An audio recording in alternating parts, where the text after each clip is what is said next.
soleil aujourd'hui pour les images, normalement. Quand la ligne de droite est gentille, ils avaient droit à quelques gamins qu'on emmenait à Cervigny. Oui, j'ai cru comprendre, mais il y avait quelques petits. Je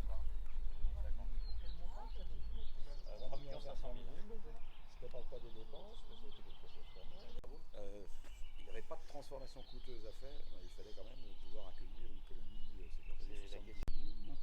sécurisée. Alors nous nous trouvons à Monceau-les-Vaudes, c'est quelques kilomètres de Troyes, face à un château, enfin devant un château, du style néo-Louis XIII, hein, construit au XIXe, et qui a été incendié vers 1909 et reconstruit par un nouveau propriétaire, qui était un militaire commandant d'un régiment de dragons, et qui a donc tout restauré le bâtiment, et qui l'a revendu en 1947 à la municipalité de Sainte-Savine, désirant à cette époque créer une colonie de vacances pour ses enfants, hein, et c'est le grand boom après la Seconde Guerre mondiale des colonies de vacances. Et donc là, à partir de 1947-48, les enfants, filles et garçons, mais séparés, vont pouvoir venir en vacances pendant les mois de l'été. Ah oui, je me souviens de cette salle. Il y a encore des décors. C'est joli, hein. C'est dans un projet, si possible.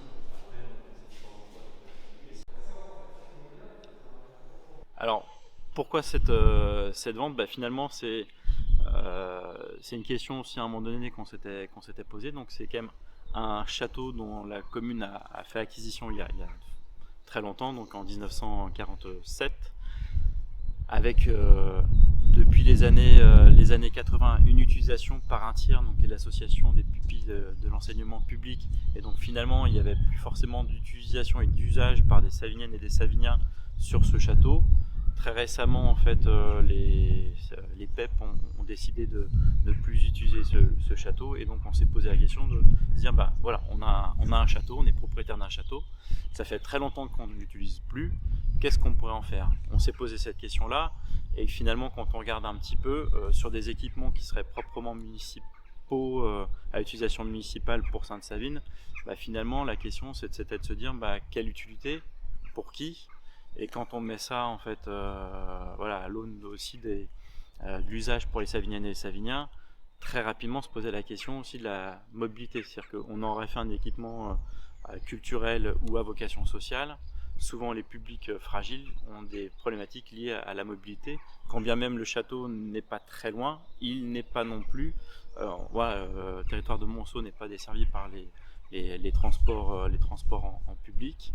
Et puis la question aussi du véhicule, donc finalement on s'est dit on a un beau château, mais finalement avec une faible utilisation ou un faible impact pour l'utilisation et à destination de nos concitoyennes et de nos concitoyens. Donc l'idée c'est plutôt de se dire on vend le château pour développer des projets à proximité, à destination des Saviniennes et des Saviniens.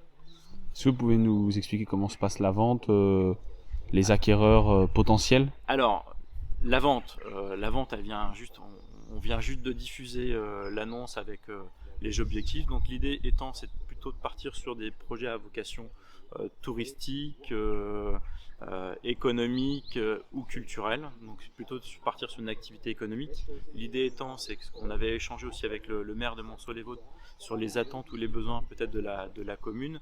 Et donc l'idée c'était plutôt de partir sur une activité qui permettrait aussi de donner aussi un peu de dynamisme au territoire de Monceau-les-Vaudes. Donc voilà, nous on a un prix, dans l'équation ça sera la question du prix et aussi du projet. L'idée étant c'est de ne pas brader, et on sera attentif en fait à la qualité des projets, qu'ils soient économiques, culturels ou touristiques. Sur la qualité du projet, du porteur de projet, la pérennité dans le temps et l'action et le rayonnement qu'il pourrait y avoir autour.